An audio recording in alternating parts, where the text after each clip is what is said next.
hamri qad jaa fi ghairi ma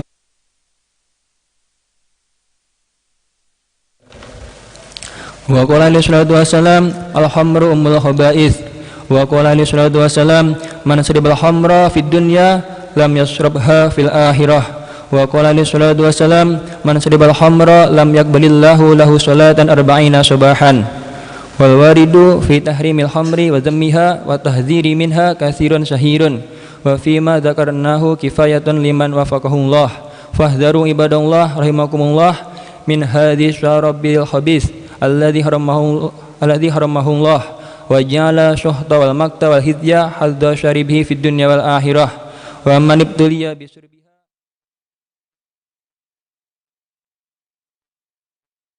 yashiru ila an-nari wa syuhril jabbar nas'alullaha lana wa lakumul afiyah wassalamah min jamil baliyat.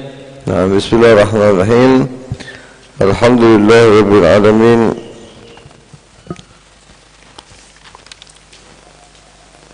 Wabihi nasta'in ala amri dunya waddin. Wassalatu wassalamu ala ashrafil anbiya'i wal mursalin Sayyidina wa maulana Muhammadin wa ala alihi wa sahbihi ajma'in.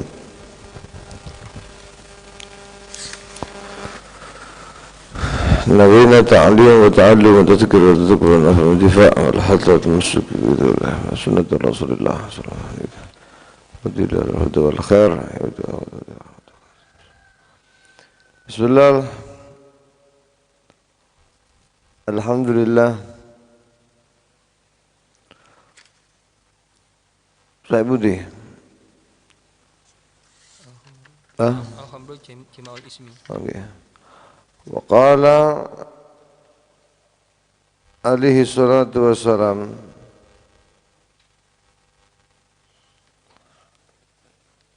man syaribal khamra kharaja nurul iman min jawfi. Niku sebelumnya ya. Al khamru jima'ul ithmi wan nisa'u habbailu syaitan wa hubbud dunya ra'su kulli khati'ah. Bismillah, alhamdulillah, wassalatu wassalamu ala sayyidina Rasulillah Muhammad ibn Abdullah wa ala alihi wa sahbihi wa man wala hawla wa la quwwata illa billah.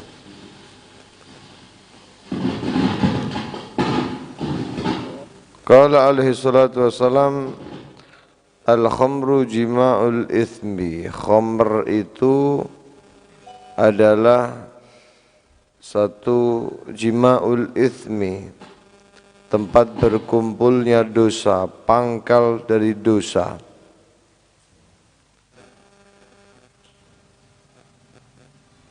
Wanisa, dan sementara perempuan habailu syaitan, adalah tali atau kabel-kabel syaitan. Makanya sampai dikatakan, kenapa kok perempuan ini disebut dengan habaili syaitan? Karena Nabi SAW mengatakan, ma taraktu fitnatan adhar minar rijali minan nisa'i alal rijal. Aku tidak tinggalkan satu fitnah yang lebih berbahaya daripada fitnahnya perempuan atas lelaki. Artinya perempuan ini seringkali dijadikan oleh Allah, dijadikan oleh syaitan untuk senjata mereka menggoda laki. Karena pada dasarnya ketika dengan harta tidak mampu, maka barangkali dengan habail syaitan itu dengan perempuan akan luntur. Dengan perempuan akan luntur. Dikatakan bilisani syaitan oleh para ulama bahwa syaitan ini seakan mengatakan kepada perempuan, anti, kamu wahai perempuan, adalah tombakku yang aku lemparkan falam akhta, yang aku tidak akan pernah meleset ketika aku lemparkan ini. Bahkan syaitan mengatakan anti nisfu jundi, perempuan kamu itu adalah separuh daripada prajuritku. Wa anti rusuli wa anti rasuli fi hajati, kamu adalah utusanku di setiap apapun yang menjadi hajatku untuk menggoda, mengganggu manusia. Dan masih banyak lagi ini syaitan dengan lisannya mengatakan begitu seakan dengan perempuan. Ini sebenarnya bukan menunjukkan wah, wong itu elek ya, tidak. Sebenarnya ini menunjukkan bahwa memang perempuan itu adalah apa? Mata. Ad-dunya mata. Ya. Dunia ini adalah isinya perhiasan. Wa khairu mataiha al-mar'atus salihah, paling indahnya perhiasan adalah perempuan yang salihah. Nah, ini menunjukkan bahwa ini seperti harta yang paling menggoda. Semisal ini emas atau berlian, perempuan itu diibaratkan seperti berlian, kan menggoda, nggih.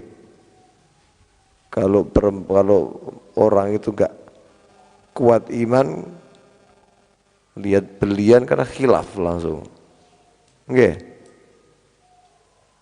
Pengen berangkat ke masjid, lihat emas, lihat berlian, lihat harta, kadang langsung serong kiri. Nah, makanya dikatakan an-nisa wa habailu syaitan. Saking mulianya perempuan, saking gemerlapnya perempuan itu akhirnya apa? Akhirnya digunakan oleh syaitan untuk dijadikan kabelnya. Wa hubbud dunya ra'su kulli khati'ah. Cinta kepada dunia adalah kepala daripada semua kesalahan, pangkal semua kesalahan.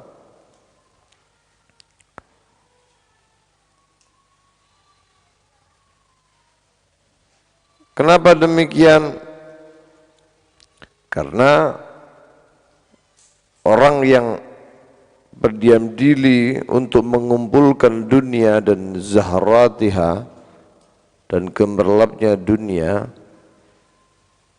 di situ adalah satu sebab untuk dia, satu potensi untuk dia melakukan kemaksiatan. Dan kalau kita mau tarik ujung-ujung dari semua dosa yang dilakukan oleh manusia adalah karena cinta kepada dunia. Sini buring-buring, buring-buring, ngaju sini. Ayo.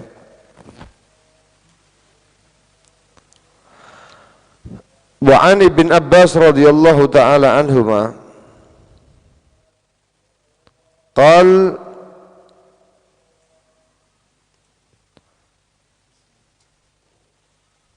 lamma hurimatil khamru masya ashab Rasulullah sallallahu alaihi wasallam, ketika diharamkan khamr ini,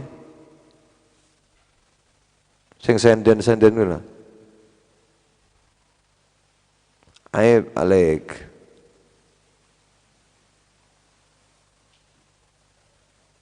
thalabul ilm, belajar senden itu aib. Ya. Aib.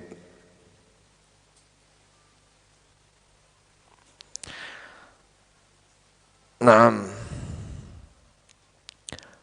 Ketika diharamkan khamr,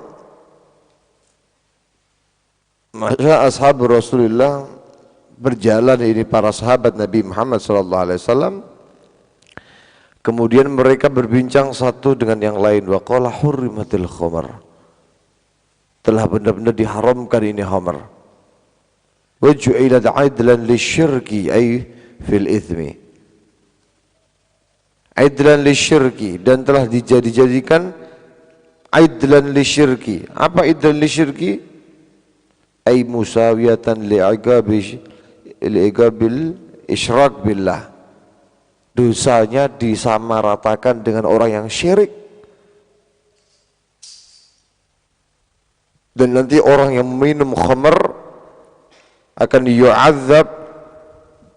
diazab pada hari kiamat seperti penyembah wathan, penyembah berhala. Mereka saling ngomong satu dengan yang lain, bagaimana ini? Bahkan di dalam Al-Quran dibarengkan khamr ini dengan masalah al-ansab wal-azlam, dengan perjudian, kemudian dengan apa? Dengan anak panah itu, adu nasib. Wah Allah, ini gimana? Saling tersebar di dunia para sahabat Nabi Muhammad SAW. Mereka mulai sudah dididik oleh Nabi Muhammad sedikit demi sedikit. Pada saat itu memang sebelumnya tidak diharamkan, kemudian sedikit demi sedikit, kemudian diharamkan. Sampai ketika Nabi Muhammad SAW ketika itu mengatakan, man syaribal khamra kharaja nurul iman min jawfih. Orang kalau sudah minum khamr, minum minuman keras, maka kharaja nurul iman, akan keluar cahaya keimanan min jawfihi, daripada hatinya. Dicabut oleh Allah Subhanahu wa taala. Bagi siapa ini? Adalah syarib yang mukhtar, yang minum khamr tapi dalam keadaan punya pilihan, artinya tidak terpaksa, bukan dipaksa oleh orang. Dia memang sengaja meminum, maka keluar nur iman ini daripada hatinya. Dan ini yang keluar nur iman bukan seluruhnya. Dikatakan oleh Al-Imam Al-Manawi Al-Kharij, yang keluar ini adalah sebagian saja, ba'dhu nurihi, sebagian, tidak semuanya.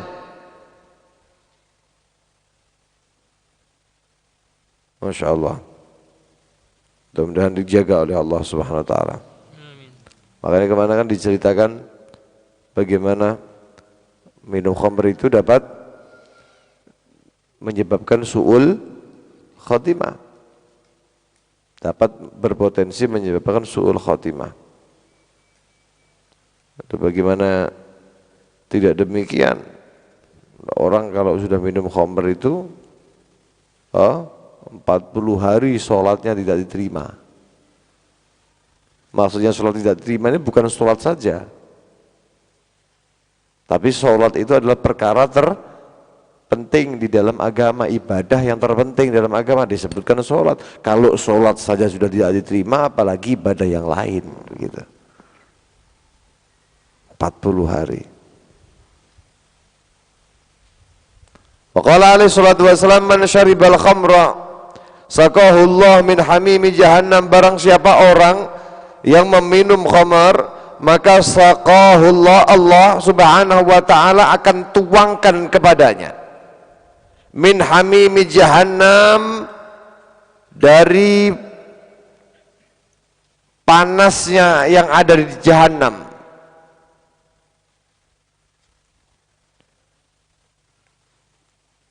Wa qala alaihi salatu wassalam, kullu muskirin haram. Setiap segala sesuatu yang haram, sesuatu yang muskir, yang memabukkan, haram hukumnya. Bukan hanya apa namanya, khamr yang cair begitu saja, bukan. Tapi termasuk narkoba, termasuk ganja dan lain sebagainya. Semua yang sifatnya memabukkan, menghilangkan akal, maka di situ adalah haram.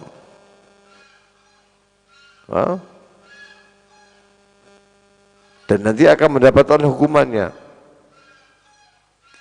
Wa inna 'alallahi ahdan liman yashrabul khamr. Allah Subhanahu wa taala punya janji atas orang-orang yang meminum khamr. Apa? Ayyusqiyahu, nanti dia akan dikasih minum min tinatil khabal. Apa perbedaan antara tinatil khabal dengan hamimi jahannam?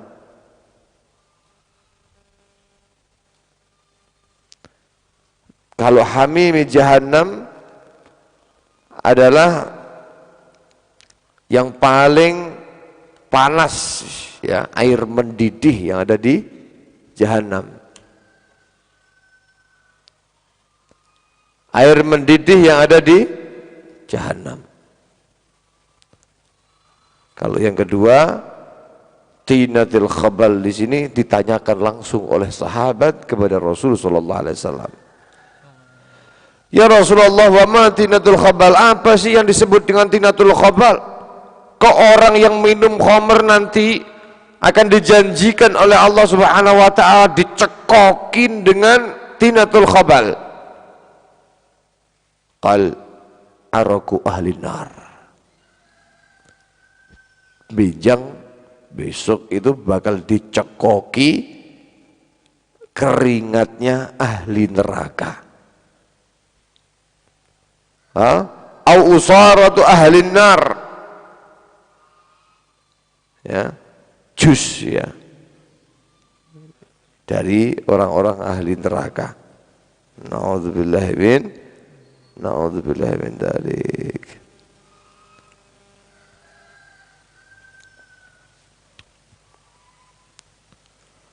Usarah ahli nar ini maksudnya adalah, jadi dikatakan bahwa al-khabal ini artinya adalah usarat ahli nar, adalah sadid ahli nar. Sadid itu artinya nanah. Nah, jadi jus nanah, bisa dibayangkan. Tadi dikatakan orang yang minum khamr besok di hari kiamat akan dicekoki keringatnya ahli neraka. Panas, keringat, bagaimana? Ya, dicekok loh orang yang minum khamr. Dan ditambah lagi dikasih sadid. Usarah di sini adalah sadid. Sadid dikasih jus nanah. Na'udzubillahi min dzalik. Ya Allah. Wa qala alaihi salatu wassalam, idza syaribul khamra fajliduhum. Nabi juga bersabda, ketika mereka tetap minum khamr fajliduhum, ketika mereka minum khamr, ketika sudah dilarang oleh syariat, sudah diharamkan oleh Nabi sallallahu alaihi wasallam, mereka tetap minum, maka fajliduhum, dikasih cambuk.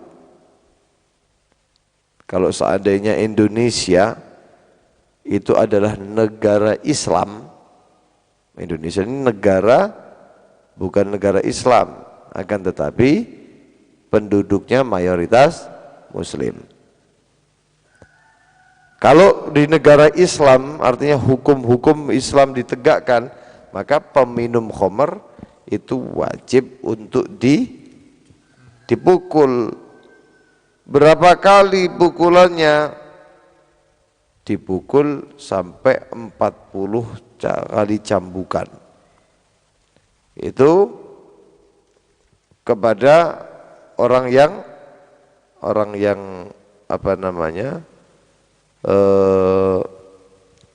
Merdeka. Separuhnya ketika mereka adalah budak, walaupun muba'ad, ya, arba'ina jaldah, 40 kali cambukan. Kalau budak 20 kali cambukan, walaupun sifatnya adalah budak muba'ad, sebagian merdeka, sebagian masih belum. Fajliduhum thumma in syaribu, poin 3, diulangi poin 3. Thumma in syaribu fajliduhum, thumma in syaribu fajliduhum, sudah 3 kali. Thumma in syaribu faqtuluhum, kalau mereka tetap minum keempat kalinya, bunuh mereka. Nabi SAW memerintahkan untuk membunuh mereka. Nah, ini menunjukkan bahwa minum khamr itu bukan sesuatu yang diremehkan di dalam agama. Makanya masuk kepada molimo, bukan sesuatu yang diremehkan dalam agama, membahayakan tentang keimanan seseorang. Nah, kalau dalam riwayat yang lain dikatakan in syaribal khamra fajlidu fa in adar rabi'ah faqtuluh. Kalau mereka minum khamr maka ayo fajlidu, dikasih pukulan 40 kali cambukan, fa in adar rabi'ah, diulangi keempat, faqtuluh, bunuh. Tapi ini ada satu riwayat dikatakan oleh At-Tirmidzi dalam Sunan At-Tirmidzi, innama kana hadza fi awwalil amri. Tapi kita ketahui ini bukan seperti orang yang zina. Orang yang zina muhsan, ya, itu kan nanti dihukum sampai mati, dirajam, ya. Berlaku sampai sekarang kalau itu memang negara Islam. Tapi kata Imam At-Tirmidzi, innama kana hadza fi awwalil amri, ini dulu pernah suatu saat ada hukum seperti ini. Tsumma nusikha, kemudian dinasakh, dihapus. Kenapa? Sebagaimana ini adalah riwayat daripada Muhammad bin Ishaq an Muhammad bin Al-Munkadir an Jabir an Nabi sallallahu alaihi wa alihi wasallam, dengan hadis yang tadi, tsumma qala utiyan Nabi sallallahu alaihi wasallam ba'da dzalika birajulin, Nabi didatangi setelah itu, setelah beliau memutuskan dengan hadisnya beliau, dengan dawuhnya beliau bahwa kalau keempat nanti dibunuh. Faham apa enggak? Keempat nanti setelah dibunuh, setelah diancam keempat dibunuh, nanti setelah itu suatu saat datanglah seseorang, kemudian ya datanglah seseorang dan dia telah meminum 4 kali. Sudah diperingatkan, minum, peringatkan, minum, terus sampai diulangi 4 kali. Apa yang dilakukan Nabi SAW? Apa? Bagaimana perintah Rasul? Fadharabahu walam yaqtulhu. tidak dibunuh oleh Nabi, hanya dipukul saja. Nah, dari sini farufi'al qatl, maka hukum membunuh dicabut, hukum membunuh tidak terjadi lagi.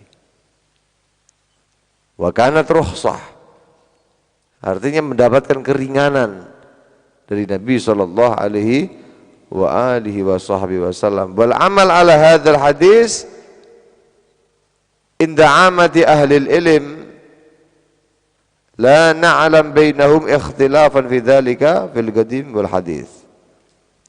Dan mengamalkan masalah perkara ini menurut kebanyakan para ulama tidak ada khilaf kami lihat, kata beliau.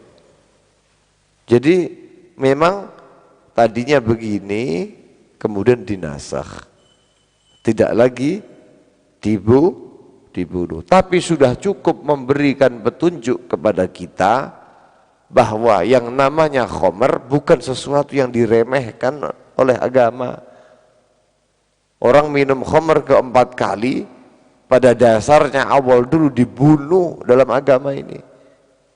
Masya Allah. Nah, wa qala alaihi salatu wassalam, di sini disebutkan qala al-Hafidz al-Mundhiri rahimallahu taala, berkata al-Hafidz al-Mundhiri rahimallahu taala,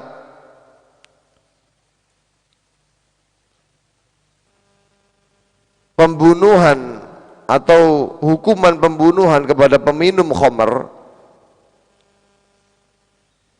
qad jaa fi ghairi ma wajhin sahih wa huwa mansukh, telah datang di sini atas wajah yang tidak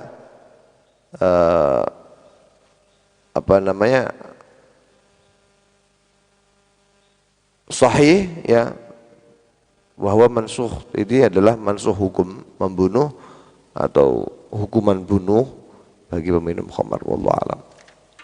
Wa qala alaihi salatu wassalam al-khamru ummul khaba'ith. Khamr ini adalah ibu daripada seluruh keburukan.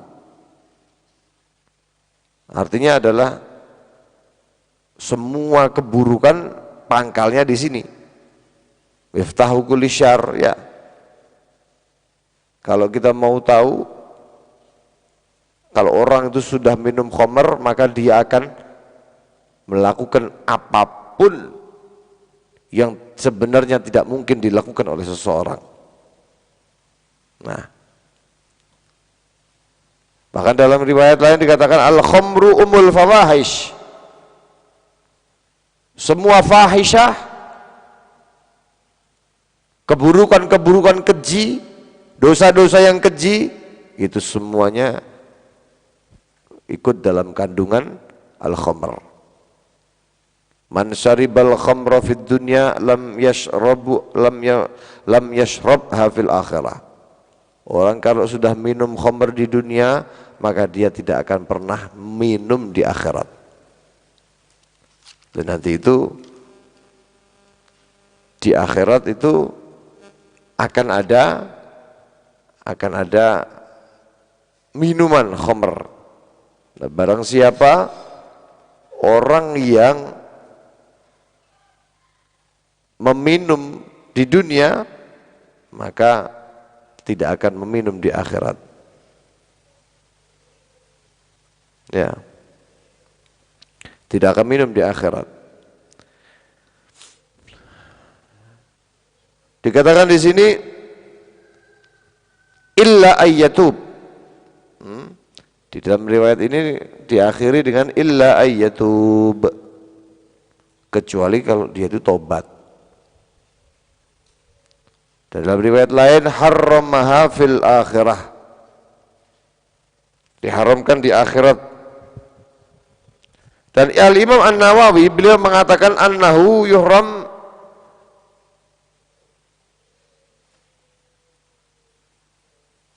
haram, diharamkan minum khamr ini, yuhramu syarbuha fil jannah, minum ini di surga, wa in dakhalaha, walaupun dia menjadi penghuni surga.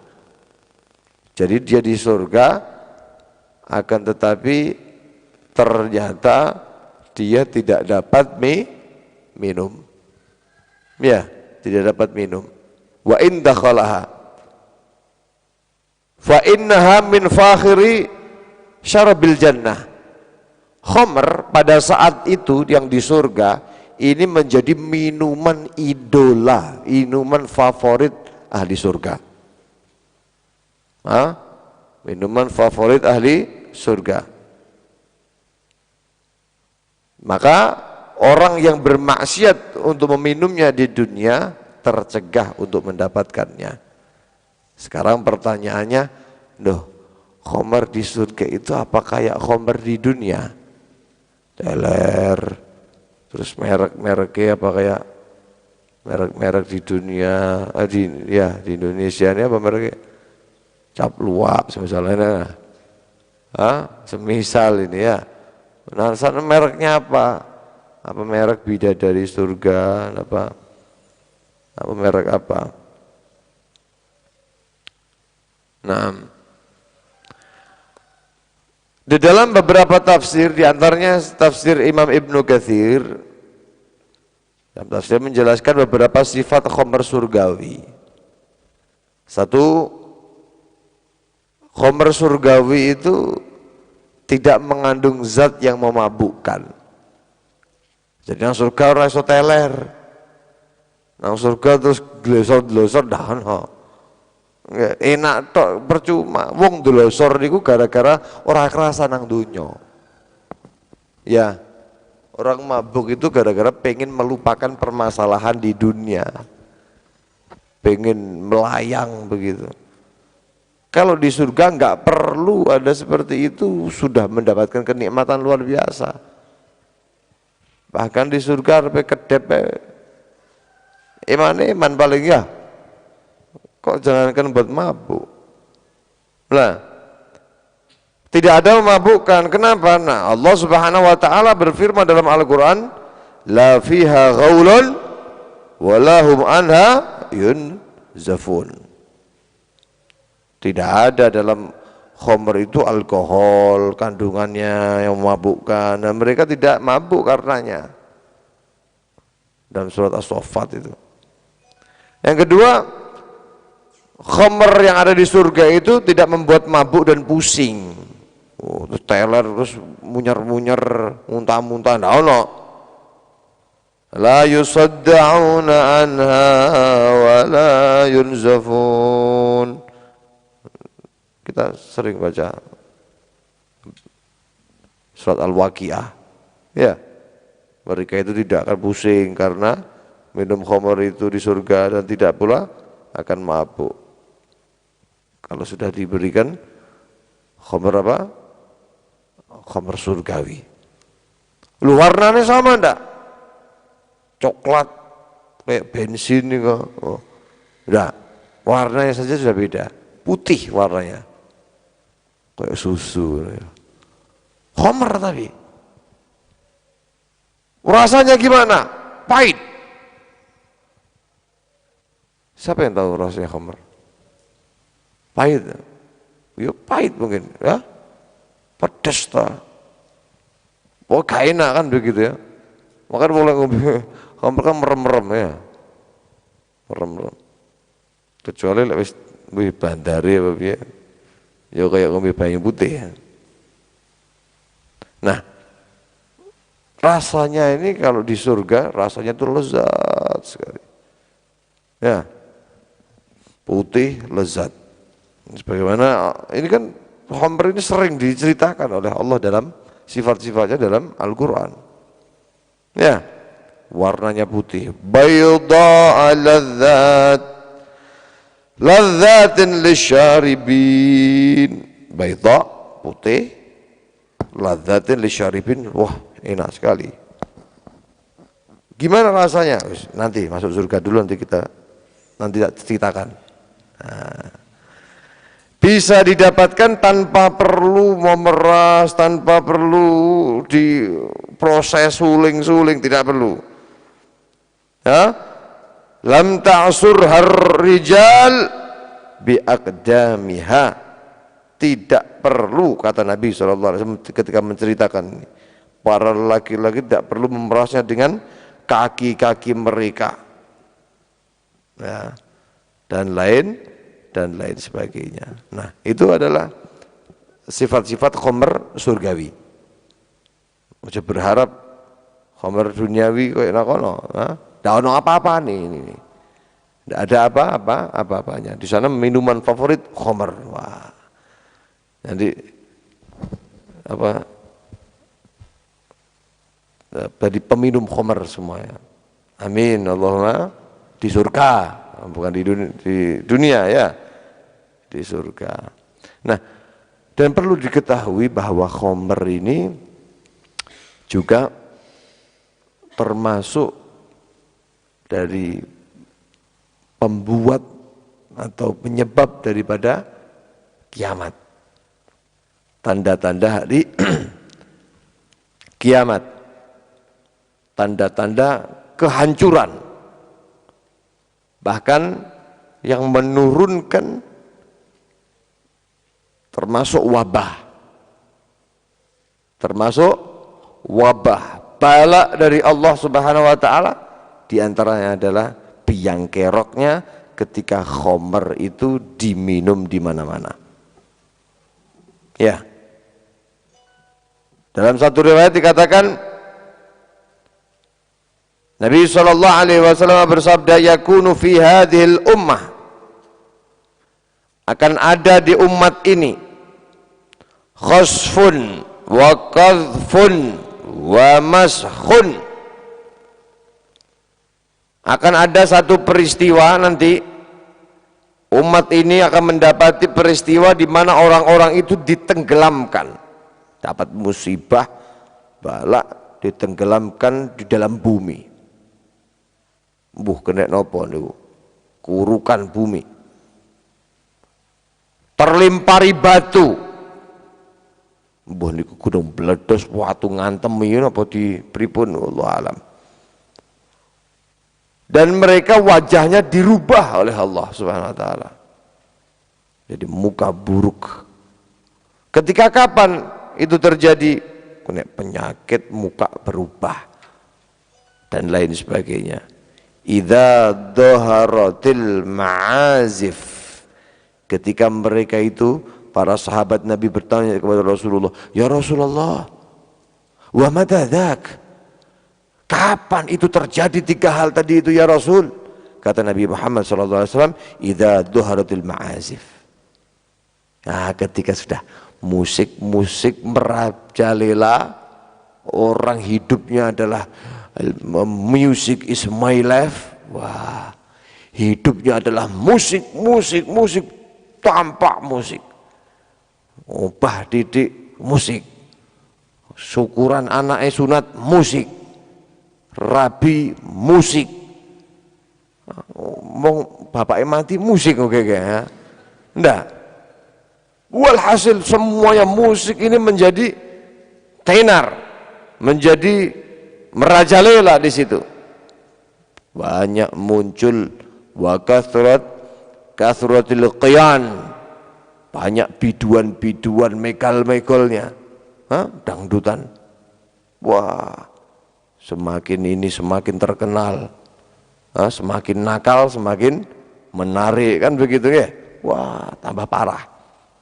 Di mana-mana obah didik nanggap orkes, anak wong ditanggap kon joget, kon muto, ngikut ke duit sawer 50.000, murah ya, masya Allah, murahan banget. La haula wala quwwata. Wa syurbul khumur, ketika sudah diminum ini, khamr diminum oleh manusia. Nah, ketika demikian diazab oleh Allah Subhanahu wa ta'ala.